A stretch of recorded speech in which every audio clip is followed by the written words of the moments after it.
Somewhere in the South China Sea, a kingdom once made three of Asia's most powerful empires pay for the privilege of friendship.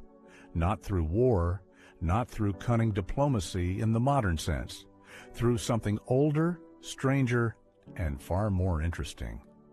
That kingdom was Tondo. And within 2 generations of Spanish arrival, most of what it recorded about itself was gone. Here is the uncomfortable part.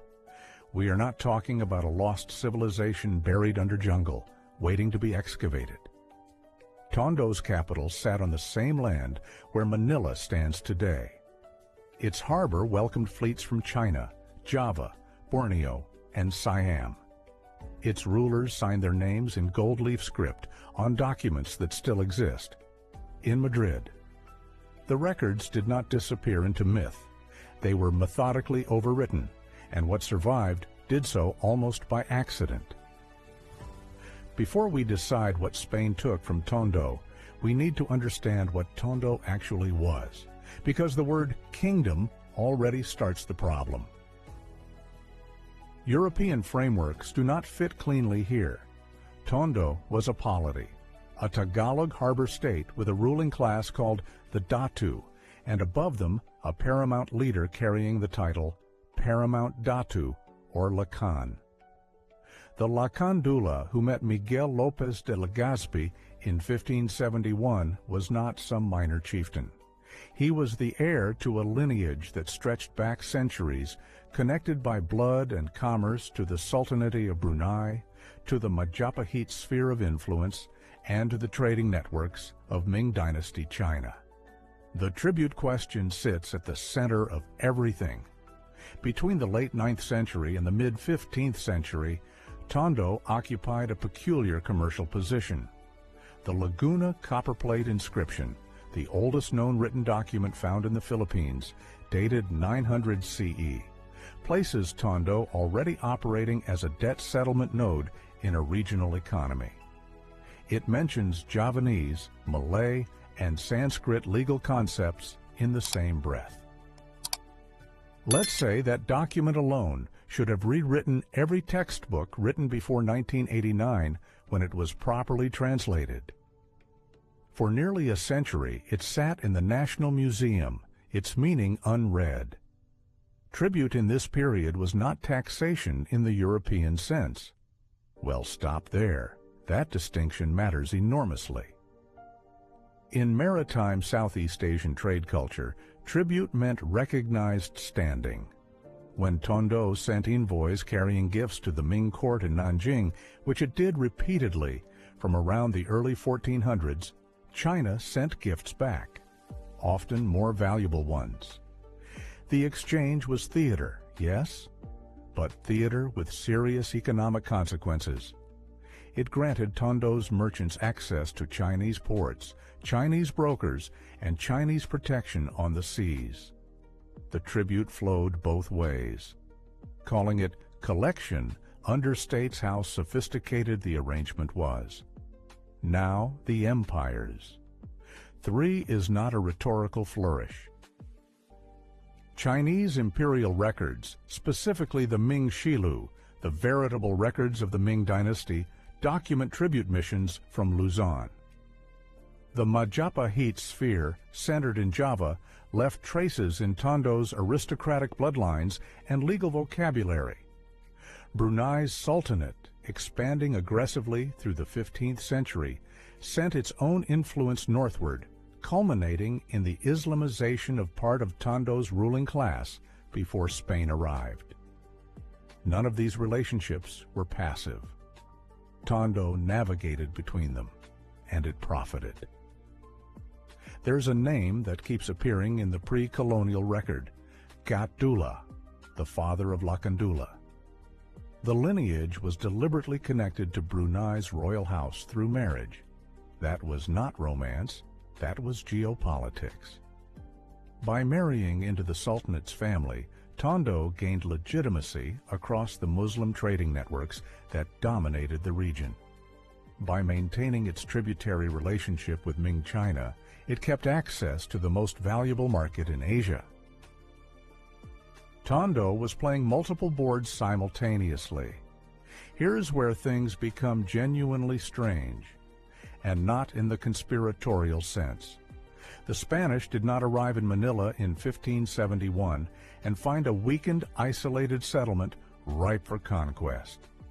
They found a fortified harbor town, a literate aristocracy, and a ruling class that had already decided, through calculation, not naivety, that accommodation was preferable to destruction. Lacandala signed the peace. His nephew Suleiman initially resisted and then was killed in the Battle of Bangkusay. The contrast between them has been interpreted as cowardice versus courage. That reading is too simple. Lacandala understood what Legazpi's cannons meant for wooden harbor fortifications. He had seen Cebu fall. He chose survival of his people over symbolic resistance that would have ended in the same place, faster and with more fire. But here is what that survival cost.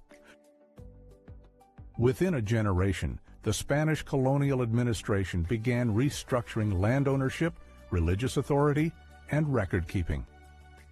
The Babaylan, the ritual specialists who maintained oral and written traditions, were systematically marginalized. The Baybayin script, in which Tondo's records were kept, fell out of institutional use. Not through a single dramatic bonfire, though fires did happen, truly happen. Through gradual bureaucratic replacement. Spanish became the language of legal documents. Latin became the language of spiritual authority. Baybayin became, in administrative terms, illiterate. The records that survived did so because they were copied into Spanish documents as evidence in legal disputes. The Boxer Codex, compiled around 1590, preserved descriptions of Tagalog and Visayan aristocratic culture because a colonial administrator found it useful for governance. The Laguna Copperplate survived because copper is difficult to destroy, and nobody knew what it said for centuries. Survival was accident, not policy. Now consider the argument against grief here. Some historians make it. If you want to know why this question still matters, why Filipino scholars are still arguing about it today, the answer lives not in the past, but in what the past is used for. Look, the case against romanticizing Tondo is serious and deserves honest treatment. Pre-colonial Philippine polities were not peaceful, egalitarian societies waiting to be corrupted by colonialism. The Datu class held debt bondage slaves. Alipin, people bound to aristocratic households through inherited or acquired debt, were part of the social fabric. Warfare between polities was real and violent. Tondo itself expanded through coercion as much as commerce. Look, the Majapahit connection, frequently invoked with pride, also carried the shadow of Majapahit's own imperial violence. Glorifying one set of power structures while condemning another is a selective reading of history that serves identity politics more than truth. These are fair points. They deserve to stand without being immediately dismissed.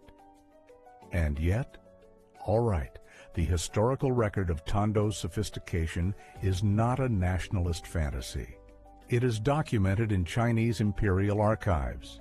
It is corroborated by the Laguna Copperplate. It shows in the gold jewelry recovered from pre-colonial burial sites, levels of metallurgical skill that required centuries of refined practice. The Mei polity described in Chinese Song Dynasty records, which many scholars identify with the Manila Bay region, was sending diplomatic missions to China, while European feudalism was still sorting out which duke owned which swamp. That is not mythology. That is documented commerce. Interesting fact, the tension between these two positions, pride and critical honesty, is where the real intellectual work happens. And it matters because the Philippines is still negotiating its relationship with the colonial period, How Filipinos understand what existed before Spain shapes how they understand what colonialism actually cost. Not in a vague cultural sense, in a specific, measurable sense. Land tenure systems established under Spanish reducción policy, which forcibly relocated scattered settlements into centralized towns, disrupted agricultural and maritime practices that had evolved over centuries. Trade networks that connected Tondo to the broader Southeast Asian world were rerouted through Manila galleon economics, which served Acapulco and Seville rather than Brunei or Fujian. The disruption was not total. Local knowledge, local language, local custom persisted in forms the colonial administration never fully controlled. But the institutional memory, the written record of how Tondo understood its own sovereignty, that is largely gone. What remains is reconstructed from fragments. William Henry Scott, the American historian who spent decades working in Philippine archives, called this process peeking through the parchment. You find Tondo in the margins of Spanish reports about something else entirely. You find it in Chinese records that were never meant to document Filipino history. You find it in the Boxer Codex illustrations, aristocrats painted with enough accuracy to preserve details of clothing and jewelry that archaeology later confirmed. The reconstruction is incomplete. Any honest scholar will say so. Incidentally, but incomplete is different from imaginary. There's a catch. The image that stays with me, and I offer it not as fact, but as a way of feeling the scale, is this. When the Spanish arrived, La Candula's household included people who could read and write in Baybayin, who knew Sanskrit legal terms from the Laguna Copperplate tradition, who had kin in Brunei's royal court, and who had great-grandparents that had sailed to China on tributary missions. The depth of that world, the connections, the accumulated knowledge, it did not vanish overnight. But its institutional infrastructure was dismantled within 2 generations. What does it mean for a culture to lose the mechanism by which it remembers itself formally? Languages survive in households. Customs survive in ritual. But the administrative memory, who owned what land before reduction, which family held which trading right, what legal precedents existed for coastal access, that memory was recorded in Baybayin on perishable materials, or in the minds of people whose authority the colonial system refused to recognize. There is a generation of Filipino scholars working right now in Manila, in the United States, in Spain itself, in the Archivo General de Indias in Seville, pulling documents that were never meant to be read by the people they describe, cross-referencing Chinese records with Spanish ones, building a picture of Tondo that is painstaking, honest, and genuinely exciting. Not because it proves Filipinos were great. All peoples have complicated mixed histories with moments of greatness and moments of cruelty. But because understanding what existed fully without romanticization or shame is the only foundation for understanding what colonialism actually did. The Laguna Copperplate is now a national treasure. It sits in the National Museum of the Philippines in Manila. For roughly 900 years after it was cast, almost no one alive could read it. A Belgian anthropologist named Antoon Postma translated it in 1989, working from the Old Malay script with Sanskrit loanwords embedded in the text. A document about a debt remission ceremony written in 900 CE became the oldest known written record found in the Philippine archipelago.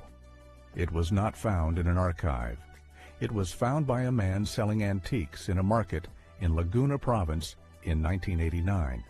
He sold it for a small amount of money because he did not know what it was. That is both the tragedy and the ongoing story of Tondo's legacy. The evidence exists. Some of it has been found by accident. Some of it waits in archives in cities Lacandula never visited. Precisely visited. Some of it is being recovered by people who approach the work with the rigor it deserves. Look, the question that lingers and has no clean resolution is this. If a civilization documents itself carefully, builds institutions of memory, connects itself to the largest economies of its age, and then that record is lost within 2 generations, how do we measure what was lost? Not in sentiment, not in nationalist feeling, but in the specific weight of knowledge that will never be recovered. And perhaps the harder question, when a culture rebuilds its sense of itself from fragments, does the act of reconstruction create something new? Or does it recover something that was always there, waiting?